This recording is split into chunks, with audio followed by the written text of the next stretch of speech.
নমস্কার বন্ধুরা, স্পোর্টিংলি ইয়র্সের তরফ থেকে সবাইকে স্বাগতম।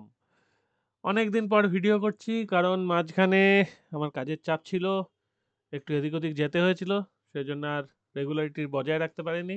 তার জন্য প্রথমেই ক্ষমা চেয়ে নিচ্ছি এবং এখন ভিডিওটা করছি। আপনারা আমাকে উৎসাহ দেবেন এবং জানাবেন যে আমার এই আলোচনা খেলা সম্বন্ধে এটা কেমন লাগছে, এবং তাতে যদি উপকার হয় অবশ্যই আমার ভালো লাগবে পরবর্তী ভিডিও বানাতে। চলুন প্রথম শুরু করা যাক। Pakistan versus West Indies first test মুলতানে হচ্ছে। গতকাল ফার্স্ট দিন হয়ে গেছে, আজকে সেকেন্ড ডে। গতকাল কিন্তু বৃষ্টি বিঘ্নিত ম্যাচ হয়েছে, বা কুয়াশা ধোঁয়াশা যাই বলুন, তার জন্য খেলা অনেকক্ষণ বন্ধ ছিল। গতকাল ৪৪ আজকে ৪ ওভার খেলা হয়ে গেছে, তার মানে গতকাল ৪২ ওভার খেলা হয়েছিল। আজকে ৪২ ওভারে গতকাল রান ছিল ১৪০-এর কাছাকাছি, এবং সবচেয়ে বড় কথা ৪৬ রানে ৪ উইকেট পড়ে গেছিল।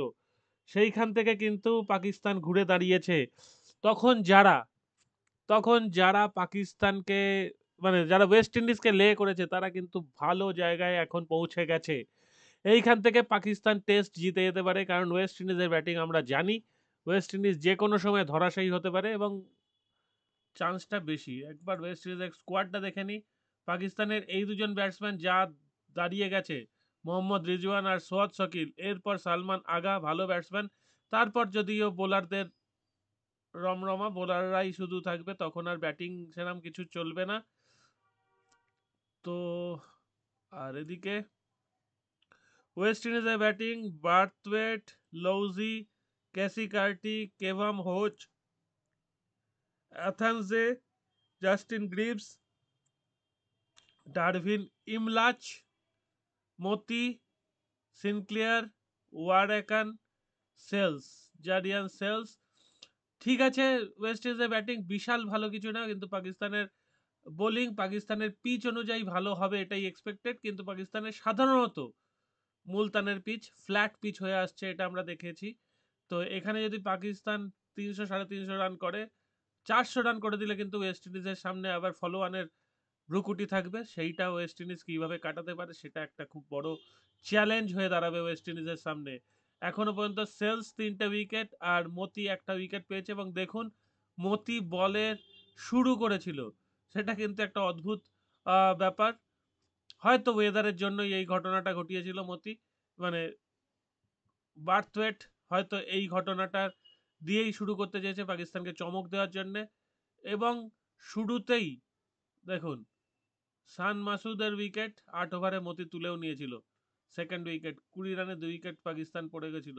তো ঠিক আছে, পাকিস্তান এখন ভীষণ কসাসলি খেলছে। আর আগামী ২২শে জানুয়ারি থেকে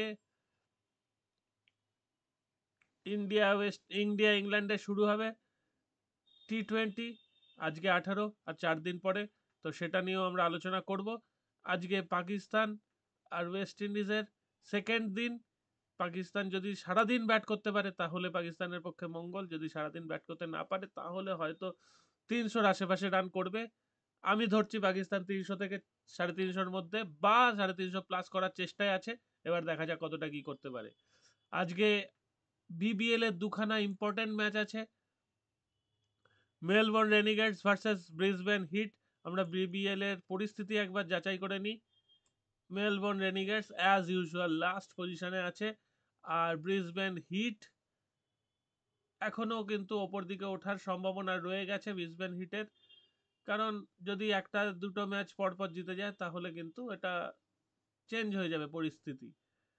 আর এম আর আজকে জিতবে বলেই আমার মনে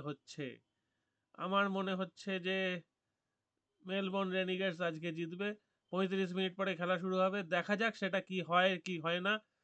আজকে মেলবোর্ন রেনিগেটস জিতলে কিন্তু পরিস্থিতি অনেক রকম ঘোরালো হয়ে যাবে, কারণ ১০ নম্বর ম্যাচে মেলবোর্ন রেনিগেটস ৮ পয়েন্ট হয়ে যাবে, তখন কিন্তু মেলবোর্ন রেনিগেটসের সামনে একটা সেমিফাইনাল, মানে সেমিফাইনাল না, ওদের এলিমিনেটরে যাওয়ার হাতছানি থাকবে। তো সেটাই মরণ কামড় দিতে চাইবে মেলবোর্ন রেনিগেটস, সেটা দেখার জন্যই আমরা ওয়েট করব। আর যে ম্যাচটা আছে সেটা হচ্ছে, আর একটা ম্যাচ আছে বিবিএল এ, হ্যাঁ, বিবিএল এ আছে Perth Scorchers Adelaide Strikers, PS versus as.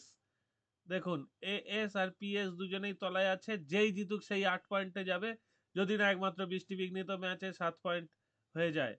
তাহলে এই ম্যাচটায় কিন্তু পাঁচ স্কচার্সের একটা চান্স থেকে যাবে জেতার। তো সেটাই দেখা যাক আজকে এই দুটো ইম্পর্টেন্ট ম্যাচে কারা কারা জেতে। আমার ধারণা মেলবোর্ন রেনিগেটস আউট হয়ে যাওয়ার মুখ থেকে ফিরে আসতে চাইবে অবশ্যই, এবং পার্থ স্কচার্স আর অ্যাডিলেড স্ট্রাইকার্স দুজনেই একই জায়গায় আছে, সুতরাং কারুর কিছু হারানোর নেই, যে জিতবে সেই এগোবে। এবার চলে যাই আজকে টেনিসে।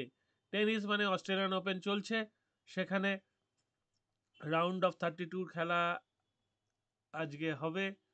সেখানে অনেকগুলো ম্যাচ আছে। Ben Shelton, Lorenzo Musetti. শেলটনের রেট কম থাকলেও আমার কেন জানি না মনে হচ্ছে মুসেটি জিতবে। এখানে জ্যানিক সিনার জিতবে, এখানে হোলগার রুন এই রাউন্ডটা জিতলেও পরের রাউন্ডে হোঁচট খেতে পারে হোলগার রুন, বা এই রাউন্ডে কেকম্যানোভিচের কাছে হোঁচট খেতে পারে। হোলগার রুন ভালো খেলে, কিন্তু এক এক সময় হঠাৎ খেলা থেকে হারিয়ে যায়।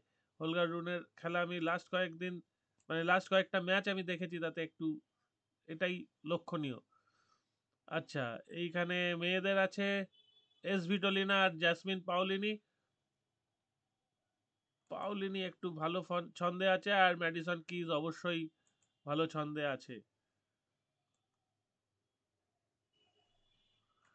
এইবার আমরা যাই ফুটবলে। ফুটবলে অনেক ম্যাচ আছে।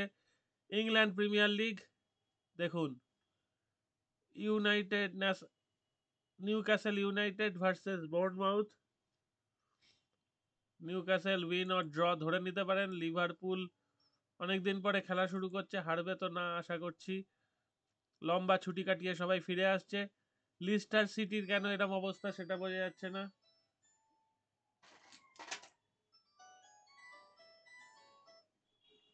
সরি, আমার ফোনটা ডিস্টার্ব করতে শুরু করে দিয়েছিল। যাকে লিস্টার সিটির কেন এমন অবস্থা বুঝতে পারলাম না। লিস্টার সিটি পরিস্থিতি ভালো নয় দেখছি। দেখা যাক লিস্টার সিটি আজকে ড্র করতে পারে কিনা। যদি ড্র করতে পারে রেটটা ভালো আছে, কিন্তু ওয়েস্ট হ্যাম আর ক্রিস্টাল প্যালেস, ওয়েস্ট হ্যামের পক্ষেই আমি রাখছি। আর্সেনালের পক্ষে না রাখার কোনো কারণ নেই। বুন্দেসলিগায় আজকে প্রচুর খেলা। Heidenheim, Bayern Munich, Hoffenheim, Stuttgart, Leipzig, Leverkusen. Spanish লিগে সেভিয়ার এরম অবস্থা কেন?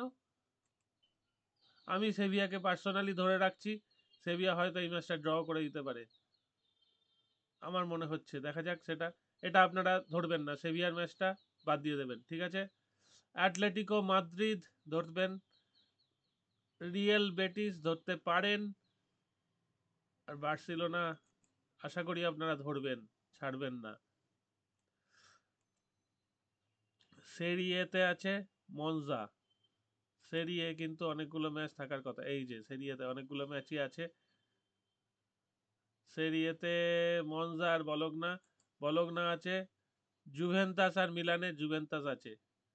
এই মোটামুটি আমরা আজকে আলোচনা করলাম, কিছু প্রেডিকশন করলাম। দেখা যাক কতটা কি যায়, কতটা দাঁড়ায় শেষ পর্যন্ত। এখানেই শেষ করছি বন্ধুরা, ভালো থাকবেন, সাথে থাকবেন, আবারও দেখা